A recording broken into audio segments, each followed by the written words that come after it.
你很强。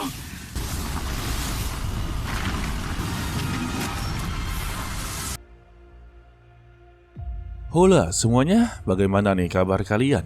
Semoga kalian dalam keadaan baik-baik saja, sehat selalu, serta dilancarkan rezekinya ya guys, amin. Pada kesempatan kali ini, kita akanlah melanjutkan Perfect World tepatnya untuk episode 213. Kalau nggak salah sih seperti itu ya. Sebelum itu kita review dulu untuklah di part sebelumnya. Shihao yang sudah sangatlah nyaman di Pulau Abadi Nanhai, dia telah bertemu dengan teman-temannya yang begitu sangatlah baik.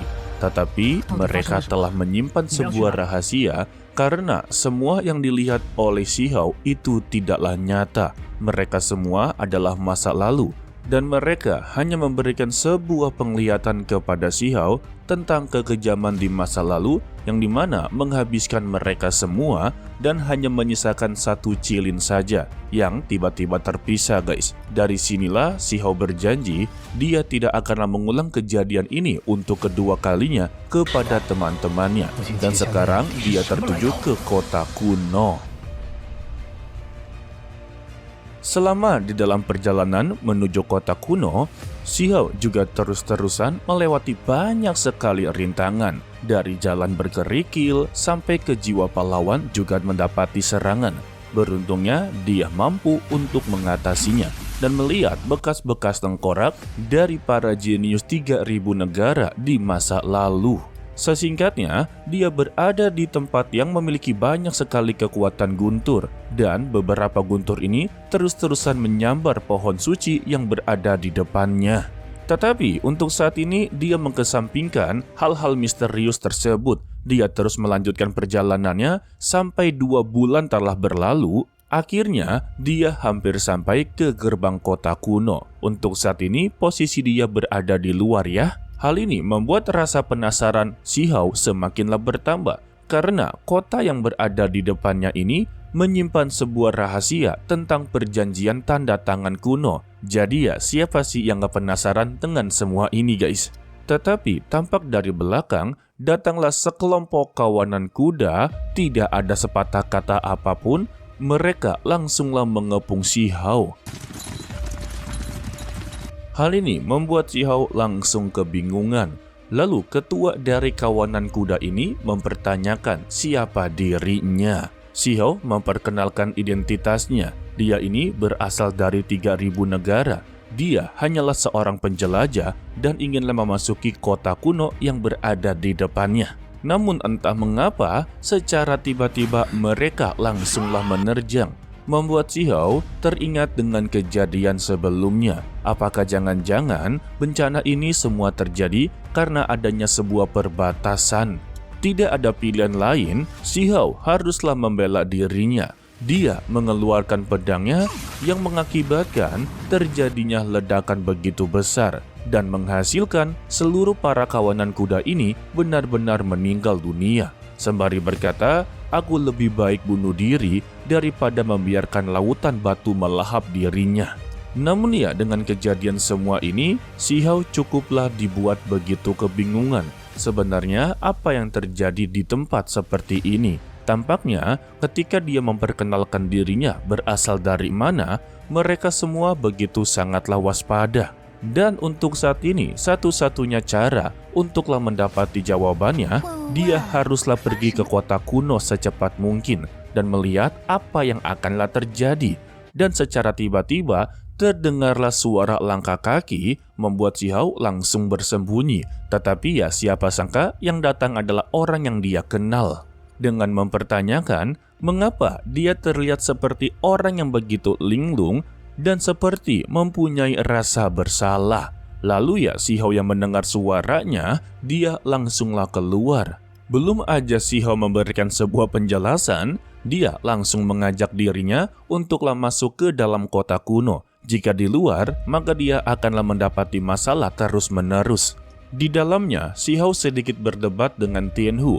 Alasannya, dia ini malah berjalan di depannya. Dan sebetulnya mereka datang ke kota kuno ini untuklah menjadi seorang mata-mata, tetapi mereka memasukinya secara terang-terangan. Dia hanya menjawab kalau dirinya ini bukanlah berasal dari wanita para dewa. Lagi pula dia datang ke sini untuklah melihat transmisi kota kuno. Serta dia menawarkan kepada Si Hao, jika dia inginlah mengetahui lebih banyak kota kuno, maka ikutilah dirinya. Dia akanlah mendapati manfaat yang cukup besar. Dia memberitahunya kalau kota kuno yang mereka cari 100 kali lebih besar daripada kota ini. Jadi ya bisa dikatakan kota yang barusan saja mereka masuki itu bukanlah kota kuno yang sesungguhnya. Tianhu sedikit memberikan sebuah kisi-kisi kalau kota kuno yang sebenarnya itu memiliki momentum merajalela seperti kota surga dan bumi dan diduduki di daerah perbatasan. Wow. Mendengar itu, Si Hao mengerti. Berarti kota kuno yang sebenarnya tidak berada di sini. Dan mengapa Tianhu tidaklah datang ke sana? Dan secara tiba-tiba terlihatlah sinar giok. Tianhu memberitahu itulah yang dia cari. Tanpa babi bu, mereka pun langsunglah menuju sumber cahaya tersebut. Setibanya di sana, bukan hanya mereka berdua sajalah, tetapi seluruh para praktisi juga berada di sana. Alasannya sudah pasti, seluruh para praktisi yang datang tidak akan melewatkan kesempatan seperti ini. Meskipun tidak ada satupun dari mereka yang mengetahui apa yang berada di dalam sinar giok tersebut. Dan terlihatlah seekor binatang yang kecil begitu imut yang membuat seluruh para praktisi di sana benar-benar sangat inginlah mendapatinya. Lalu ya, untuk binatang kecil ini atau Cilin melihat ke arahnya Si Hao. Dia merasa kalau wajahnya begitu sangatlah familiar. Begitu juga dengan Si Hao, sepertinya pernah bertemu dengannya. Dan pada akhirnya mereka berdua pun saling mengenal satu sama lain. Lalu mereka berdua berbicara satu sama lain. Si Hao mempertanyakan, bukankah dia ini telah meninggal dunia? Dan si Unicron satu ini langsunglah memberitahu kalau dia telah tertidur selama bertahun-tahun. Lalu Si Hao pun menceritakan apa yang terjadi sebelumnya di hutan bambu ungu Nanhai.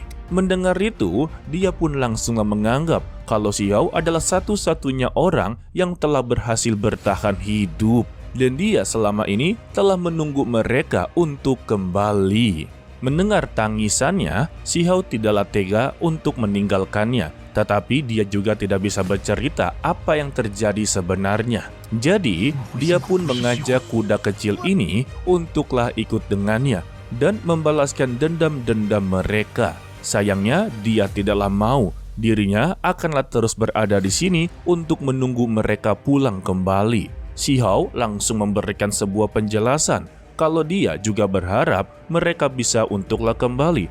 Namun kenyataannya mereka sudah benar-benar tidak bisa untuk kembali. Jadi yang bisa dilakukannya, dia haruslah menerima kenyataan ini dan berjuang untuklah bertahan hidup serta membalaskan dendam-dendam mereka yang telah meninggal dunia. Sayangnya Unicron satu ini tetaplah bersikeras. Dia tidaklah percaya semua perkataan dari Si Hao kalau mereka semua telah meninggal dunia. Jadi ya, dirinya akanlah tetap berada di sini dan menunggu mereka terus-menerus. Waduh, udah kayak kisah Hachiko ya. Alhasil, Si Hao pun tidak bisa berbuat apa-apa dan si kuda kecil ini juga tiba-tiba menghilang. Lalu mereka berdua kembali untuklah melanjutkan perjalanannya. Dan ketika mereka memasuki kawasan penggunungan Bukit Pengorbanan Jiwa, ada suara langkah kaki kuda yang membuat mereka berdua langsunglah berhenti. Yang dimana ya ini adalah kawanan kuda sebelumnya. Untuk Si Hao telah mengetahui kalau mereka semua ini datang secara tidaklah sengaja, melainkan mereka sedanglah mengejar-ngejar dirinya. Lalu ketua dari pihak lawan mempertanyakan apakah dia adalah pelaku yang telah menghabisi orang-orangnya. Mendengar itu, Tianhu geleng-geleng kepala. Ternyata Si Hao sedikitlah populer di tempat ini. Dan Si Hao mengakui kalau dialah pelaku yang telah menghabisi orang-orangnya. Dan apa yang mereka ingin lakukan kepada dirinya. Pria tersebut pun hanya menjawabnya kalau dia akanlah membuat dirinya benar-benar kesulitan. Xiao membalasnya kalau dia adalah petualang yang telah melangkah puluhan ribu mil. Bagaimana bisa dia mengatakan untuklah memperhambat dirinya dalam melangkah sembari memberikan tekanan spiritual? Pria tersebut mengakui kalau kemampuan Xiao memang sungguh begitu hebat dan juga mereka tidaklah mungkin bisa untuk menghadapinya. Tetapi yang perlu dia ingat, sekuat-kuatnya dia berada di wilayah ini, dia masih tidak bisa untuklah bertahan hidup. Lalu mereka langsung merapalkan sebuah mantra. Waduh, komat kamit anjay. Tidak sampai di situ, mereka menyayat tangan mereka sampai berdarah. Yang ternyata ya mereka akan menggunakan metode pengorbanan. Waduh. Sehingga kuil yang berada di depan mereka tiba-tiba berguncang dan hancur lebur, serta memperlihatkan sebuah altar darah. Merasa akan ada bahaya yang datang, Tianhu meminta kepada Xiao untuk berhati-hati karena kemampuan ini mempengaruhi ruang dan waktu. Begitu juga dengan Xiao, menganggap ini sama seperti kekuatan Raja Abadi yang telah dimakamkan. Jika itu benar-benar dibangkitkan, maka dia tidak akan bisa untuk menghadapinya. Satu-satunya cara yaitu menghentikannya sekarang juga.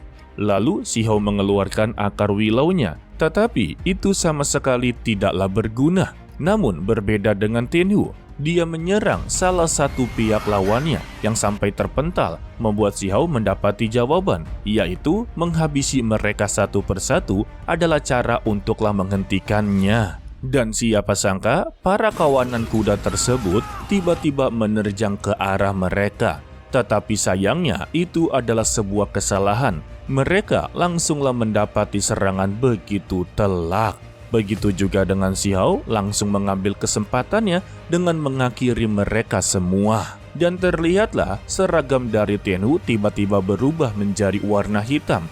Tetapi gara-gara semua ini bukannya menyelesaikan sebuah masalah, tetapi malah menambah masalah. Sebab ini adalah metode pengorbanan. Jika mereka meninggal dunia, darah serta tubuh dan jiwanya akanlah dikorbankan. Dan terdengarlah suara pria yang berada di altar darah tersebut berterima kasih kepada mereka berdua karena telah mempercepat ritualnya. Dan dia berharap kepada orang yang berada di luar bisa untuklah membuat dia bahagia dalam pertarungan selanjutnya. Lalu dia berhasil untuklah dibangkitkan kembali. Tanpa basa-basi, Xiao mengeluarkan kekuatan armornya dan pertarungan tidak bisa untuklah dihindari.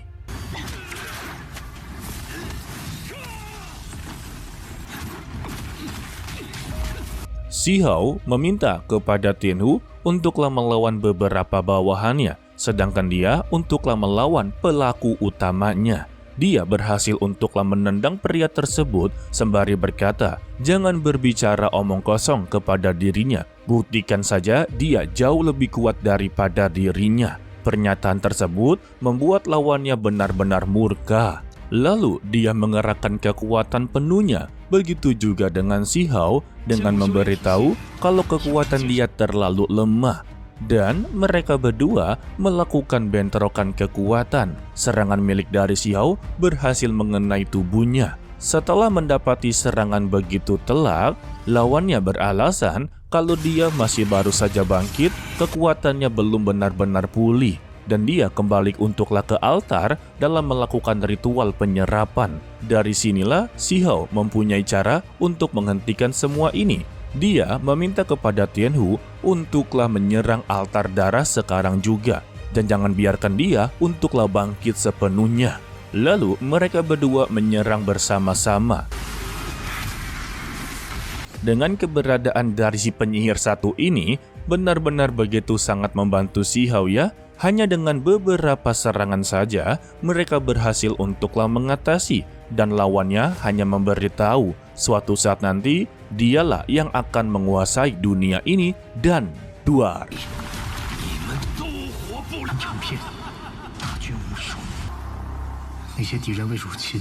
Lalu kita bersambung untuklah dilanjutkan part berikutnya, yaitu Kamis minggu depan. Dan sedikit preview untuklah di part berikutnya. Xiao dan juga Tianhu atau si penyihir satu ini masihlah melanjutkan perjalanan menuju kota kuno yang sesungguhnya guys. Dalam perjalanan tersebutlah mereka mendapati banyak sekali rintangan yang cukup menyulitkan. Tetapi ya jika dilihat-lihat mereka berhasil untuklah mengatasinya. Okelah, sepertinya cukup sampai di sini saja dulu untuklah video kali ini. Mimin ucapkan terima kasih kepada kalian yang telah menonton sampai akhir. Pesan dari Mimin, tetaplah menjadi orang yang baik, walaupun itu sangatlah sulit. To be continue, sampai jumpa di video berikutnya. Bye-bye.